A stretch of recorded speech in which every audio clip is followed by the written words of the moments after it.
Olivia Wright's pencil froze mid-stroke when she heard Dominic's voice in the hallway, laughing too intimately with his latest Musa model whose portfolio he'd been reviewing far too often lately. The gilded, casual Olivia sat at her drafting table in their Tribeca loft, the soft glow of her desk lamp illuminating the sketch that would become the centerpiece of Dominic Porter's spring collection. Her fingers had been moving with practiced precision, breathing life into designs that would soon grace runways across Europe. But now they trembled slightly as the reality of her situation crystallized outside her window. Manhattan glittered like the promises Dominic had once made beautiful from a distance, hollow up close. The city lights reflected her own existence, dazzling on the surface, empty at its core. Still working on those. I needed them yesterday. Dominic's voice cut through the quiet of her home studio as he appeared in the doorframe, immaculately dressed even at midnight. His dark hair was perfectly styled, but there was lipstick on his collar that wasn't her shade. The investors are waiting, Liv. She didn't look up, adding another delicate line to the evening gown that would make him millions. You said you needed them by tomorrow morning. It's not tomorrow yet. I succeed when I'm stressed. We succeed when I'm stressed. Maybe show some support instead of attitude. He sighed dramatically, crossing the room to stand behind her. His hands rested on her shoulders, a gesture that once felt loving, but now felt like ownership. Besides, who else would give you this kind of opportunity? Your little community college portfolio wasn't exactly Parsons material. Olivia bit her tongue, adding the final touches to the evening gown design that would undoubtedly be attributed solely to Dominic Porter's genius. In every fashion magazine, her name would appear nowhere, not on the tags, not in the press releases, not in the celebratory speeches he would give while accepting awards. 5 years ago, when they'd met at a struggling design house where she worked as an assistant, his attention had felt like validation. Dominic Porter had seen something in her. Perhaps more accurately, he had seen something he could use. Now at 32, Olivia understood the difference. The blue one needs work, he said, picking up another sketch. It's pedestrian. Anyone could have drawn this. The buyer specifically requested something accessible for the diffusion line. You approved the concept last week. Dominic waved his hand dismissively. I've changed my mind. Make it spectacular or scrap it. That's why you have me to push you beyond mediocrity. The familiar ache settled in her chest, the pain of being simultaneously essential and invisible. Dominic's brand, Porterhouse, had grown from a small boutique label to a global luxury powerhouse in the years they'd been together. Her designs formed the backbone of his success, yet in public, she was merely Dominic's girlfriend or, on better days, one of the Porterhouse team. Later that night, as Dominic slept soundly beside her, Olivia stared at the ceiling of their Tribeca loft. The space was impeccably decorated, featured in architectural magazines, and utterly lacking in warmth. Like her relationship, it was a beautiful prison. Her phone illuminated with a text from her former college roommate. Renee, Manhattan still on for coffee tomorrow. Haven't seen you in ages. Olivia glanced at Dominic. Their last argument had been about her wasting time with friends who added no value to their lives. She typed a quick reply. Yes, to PM at the usual place. Small rebellions were all she allowed herself lately. Coffee with an old friend. A design element hidden in plain sight that was solely hers. A secret portfolio of concepts too innovative for Dominic's conservative business model. The moment everything changed happened on a rainy Tuesday evening at the Porterhouse flagship store opening on Fifth Avenue. Camera flashes illuminated the elite crowd as Dominic stood at the podium, champagne in hand. When I started this journey, people said luxury fashion was dying. They said no one person could revitalize an entire industry. Dominic paused for effect, his signature smirk appearing. But true vision changes everything. Olivia stood in the shadows at the edge of the gathering, wearing one of her own designs, a midnight blue gown with architectural elements that had taken her weeks to perfect.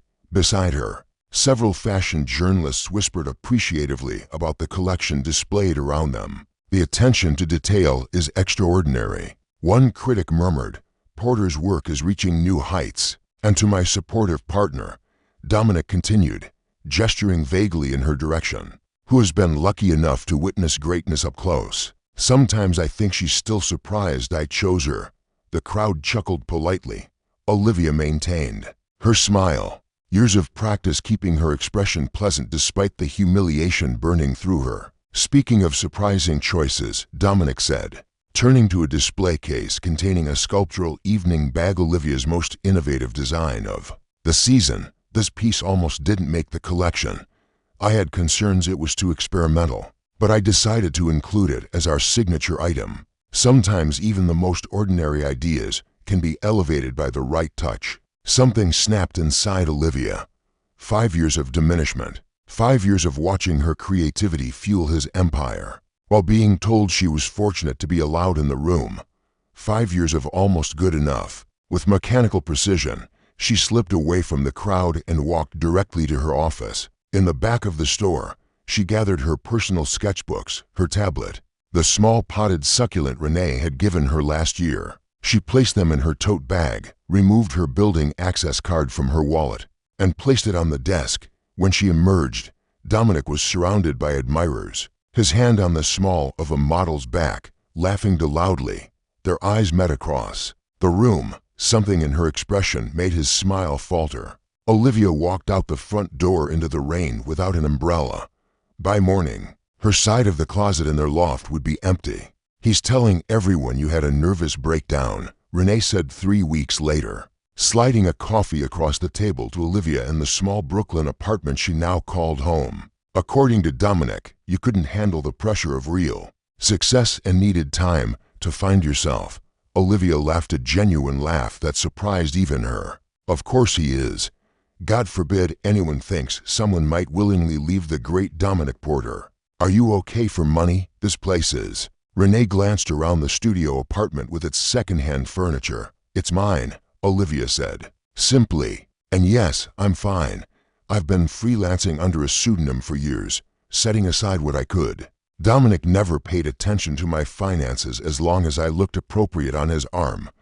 "What now?" Olivia opened her laptop, revealing a minimalist website, Olivia Wright Design Studio. "Now I build something that's actually mine." The first 3 months were harder than she'd anticipated. Several potential clients mysteriously backed out after initial meetings. Industry acquaintances became suddenly unavailable. Dominic's influence was far-reaching, and though he never contacted her directly, his message was clear: she would not succeed without him. But Olivia persisted. She took smaller jobs. She worked outside the luxury fashion circle. She built a portfolio that finally had her name attached to every piece. 6 months after leaving, she received an email that made her pulse quicken. "Ms. Wright, your design approach has come to our attention through your recent work for Elemental Home. We are particularly impressed by your ability to balance functionality with unexpected aesthetic elements. Helix Industries is embarking on a significant rebranding initiative across our consumer technology lines. We are seeking a design consultant with a fresh perspective for a 6-month contract. If interested, please contact my office to arrange a meeting. Gabriel Thorne, CEO, Helix Industries." Olivia stared at the name. Gabriel Thorne, the notoriously private tech visionary whose innovations had transformed everything from smartphones to smart homes. A man whose net worth and influence made Dominic look like a small-town boutique owner. Her hand trembled slightly as she clicked reply. That night, as rain tapped against her windows, Olivia slept soundly for the first time in years. Across the city, Dominic was scrolling through her new website, his face contorted with disbelief as he took in her growing success without him. The Helix Industries headquarters loomed like a monolith of glass and sustainable bamboo, reflecting the Hudson River below. Olivia smoothed her charcoal blazer, her own design, naturally, and entered the building with practiced confidence that masked her nerves. "Mr. Thorne is very precise about time," the receptionist advised with a knowing smile as she directed Olivia to the 42nd floor. Exactly at 10 a.m., Olivia was ushered into a minimalist office where floor-to-ceiling windows offered a panoramic view of Manhattan. The man standing at the window turned as she entered. Gabriel Thorne wasn't what she expected. Media rarely captured images of him, and those that existed portrayed him as severe and unapproachable. In person, He was tall with contemplative gray eyes and premature silver at his temples. Despite being only in his early 40s, "Ms. Wright," he said, his voice quiet but commanding. "Thank you for coming." He gestured to a seating area rather than the imposing desk. "I appreciate the opportunity, Mr. Thorne." "Gabriel, please." He sat across from her. "I've reviewed your portfolio extensively. Your work shows remarkable attention to both aesthetic and user experience, a rare combination." Olivia blinked, surprised by the directness of the compliment. "Thank you. I believe design should serve both beauty and purpose, precisely why you're here." Gabriel placed a tablet between them. "Helix is launching a new line of wearable technology next year. The engineering is revolutionary, but the design language needs to evolve. Everything looks too technical, cold." For the next hour, they discussed his vision for technology that felt personal, warm, intuitive. Olivia found herself forgetting her nervousness as she sketched quick concepts, challenging some of his assumptions. "Building on others, you disagree with my core premise?" he noted when she questioned the entire approach to the wristband interface. Olivia hesitated, then replied, "Honestly, I think your technological premise is brilliant. The design premise needs reconsideration if you want people to form emotional connections with these devices." Instead of dismissing her, Gabriel smiled, a small, genuine expression that transformed his serious face. "That's exactly what I hoped you'd say. When can you start?" 2 months into the Helix project, Olivia's life had transformed. She led a small design team from a sunlit corner office, her concepts rapidly taking physical form in the prototyping lab below. Gabriel had given her remarkable creative freedom, requesting only weekly progress meetings that often extended into hours of thoughtful conversation. "The fashion industry's loss is definitely technology's gain," he commented one evening as they reviewed 3D models of her latest design iterations. "Though I admit I'm curious why someone with your talent left a successful fashion house at its peak." The question hung in the air between them, loaded with implications neither was quite ready to address. "The success wasn't mine," Olivia said carefully, placing her stylus on the table. "I was uncredited." Gabriel's expression darkened slightly. "Dominic Porter." Her surprise must have shown on her face. "I do my research," he explained. "The timing of your departure from Porterhouse coincided with their most acclaimed collection, which has been followed by 2 mediocre seasons. It wasn't difficult to connect the dots." "It's a common story in fashion," Olivia said, uncomfortable with the direction of the conversation. "Common doesn't make it right." His voice was quiet but intense. "Your work here carries your name." Always, over the following weeks, their relationship evolved in small, meaningful moments. Late-night design sessions that drifted into conversations about books, art, childhood dreams, weekend gallery visits. A shared meal at his surprisingly modest downtown apartment where Gabriel cooked pasta, while Olivia sketched concepts for next-generation smart glasses. They maintained strict professionalism at Helix, but rumors inevitably began. Olivia ignored them, focusing instead on the growing success of her designs. The first prototypes of her wearable line garnered enthusiastic responses in consumer testing. "They're saying you've revolutionized how technology feels," Gabriel told her one evening as they walked along the High Line, autumn leaves swirling around them. "The marketing team can barely keep up with press requests for interviews." "It's our team's work," she corrected gently. "A team you built and lead." He stopped walking, turning to face her. "Olivia, I've been meaning to tell you Porterhouse announced their annual gala next month, apparently. It's a celebration of Dominic's decade in business." Olivia felt a familiar tightness in her chest. "I've heard. It's all over my social feeds." "You don't have to answer this now," but Gabriel hesitated, uncharacteristically uncertain. "Would you consider attending with me?" She stared at him, stunned. "Why would you want to go to that?"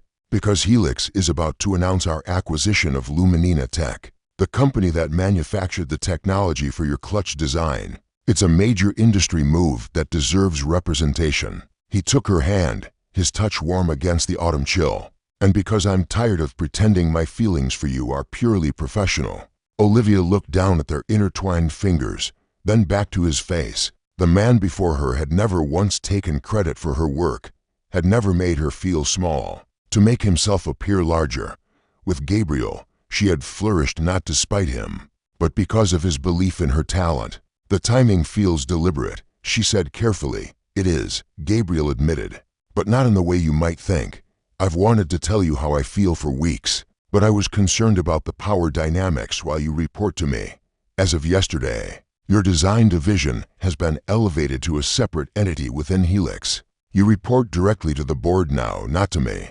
You reorganized your company because of your feelings for me. I reorganized because your work deserves independent recognition. The timing of this conversation is because I couldn't wait any longer to tell you that I'm falling in love with you." The night of the Porterhouse Decade of Distinction Gala arrived with unseasonable warmth for November. The Metropolitan Museum's Temple of Dindur had been transformed into a monument to Dominic Porter's self-proclaimed genius.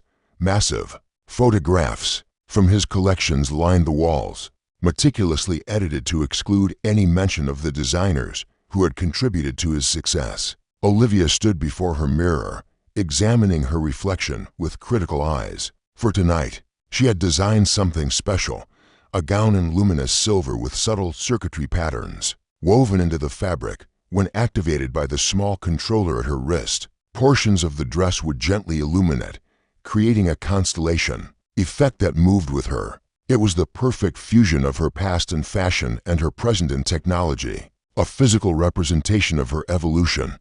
"You look breathtaking," Gabriel said from the doorway, his eyes reflecting genuine admiration. In his tailored black suit with subtle tech fabric detailing another of her designs, he cut an impressive figure. The gala was in full swing when they arrived. Photographers clustered at the entrance, and for a moment, there was confusion as fashion journalists recognized the woman who had once been merely Dominic Porter's girlfriend. Then someone connected the dots. "That's Olivia Wright, the designer behind Helix's breakthrough wearable line. Is that illuminated fabric responding to her movements? That's Gabriel Thorne with her. Didn't Helix just acquire Luminina?" Inside, across the room, Dominic held court near a display of his most famous pieces, several of which Olivia recognized as her own designs. "Olivia, what an unexpected surprise." Dominic approached, champagne in hand, his smile not reaching his eyes. He nodded curtly to Gabriel. "Mr. Thorne, I wasn't aware you had an interest in fashion." "My interests are quite diverse," Gabriel replied pleasantly, "though tonight I'm here primarily as Olivia's guest." Dominic's gaze flickered to their subtly joined hands, then to Olivia's illuminated gown. A muscle twitched in his jaw. "Interesting statement piece. A bit theatrical. For my taste. Fortunately, I'm no longer designing to your taste," Olivia said, her voice calm but firm. "Congratulations on your decade milestone, Dominic." When Dominic took the stage for his keynote address, his speech was polished, a carefully crafted narrative of his rise to prominence that conveniently omitted the contributions of others. "Innovation requires vision," he proclaimed, "courage to see what others cannot." From across the room, his eyes found Olivia standing confidently beside Gabriel, her dress now fully illuminated like a constellation brought to earth. For a moment, his practiced poise faltered.